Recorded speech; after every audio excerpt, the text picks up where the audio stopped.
सहारनपुर नामक गांव में गोटिया और उसका बेटा चंदू लस्सी बेचा करते थे। आइए बाबूजी, आइए लस्सी पीजिए, ठंडी ठंडी लस्सी पीजिए, गर्मी के दिनों में ठंडी ठंडी लस्सी पीजिए। गर्मी के दिन होने के कारण गांव वाले लस्सी पीने आते थे। गोटिया की शॉप अच्छी चल रही थी।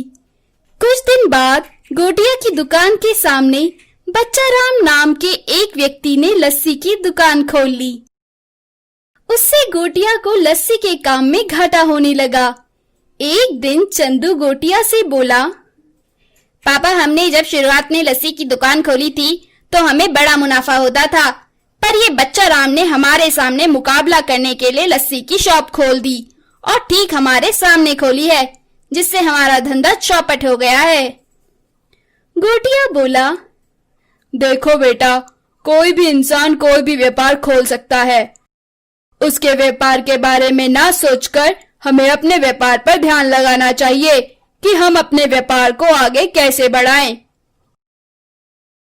एक दिन गोटिया चंदू से बोला, अरे चंदू बेटा, दूध और शक्कर खत्म हो गया है, किराने की दुकान से दूध और शक्कर लेकर आ जाओ।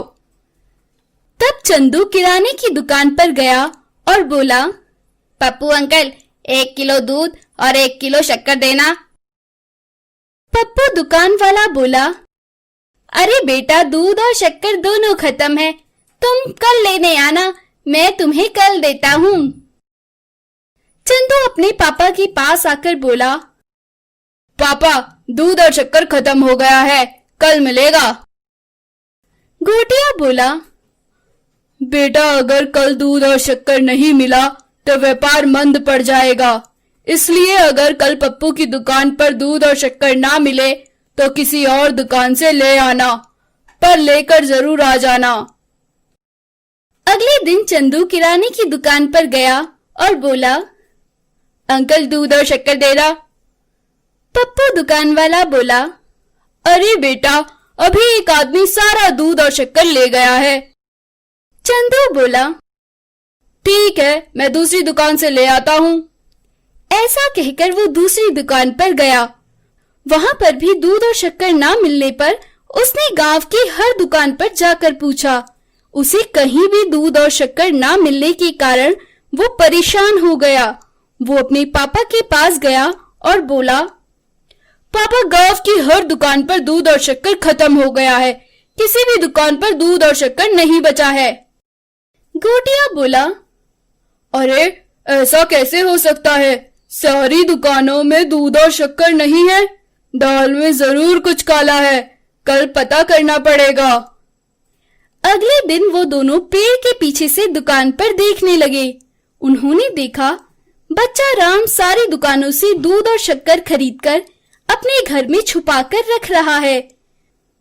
गोटिया तुरंत सरपंच के पास गया और सरपंच से बोला, सरपंच जी, आप तो जानते हैं मेरी लस्सी की शॉप है, फिर मेरे मुकाबले बच्चा राम ने भी अपनी लस्सी की शॉप खोल दी। सरपंच बोला, इसमें क्या है, कोई भी व्यापार कर सकता है।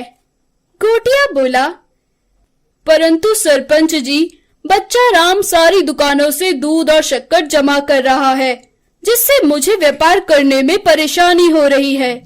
जमाखोरी तो अपराध है ना? सरपंच बोला, हाँ, जमाखोरी तो अपराध है, अभी पता करते हैं।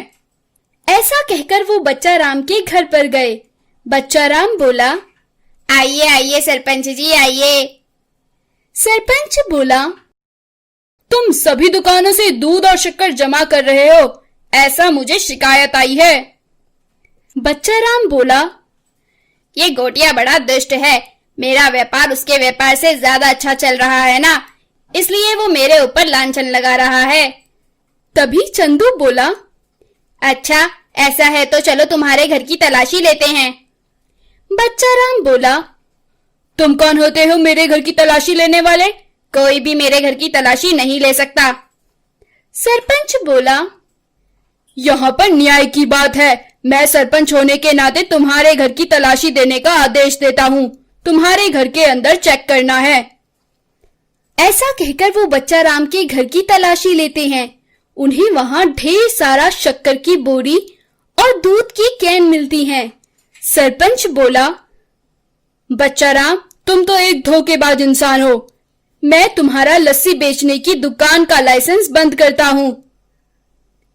ऐसा कहकर सरपंच वहां से चला जाता है। तब गोटिया की दुकान फिर से चल पड़ती है। उसे लस्सी के व्यापार में मुनाफा होता है। ऐसी ही और कहानी सुनने के लिए हमारे चैनल को सब्सक्राइब करें और लाइक बटन दबाना ना भूलें।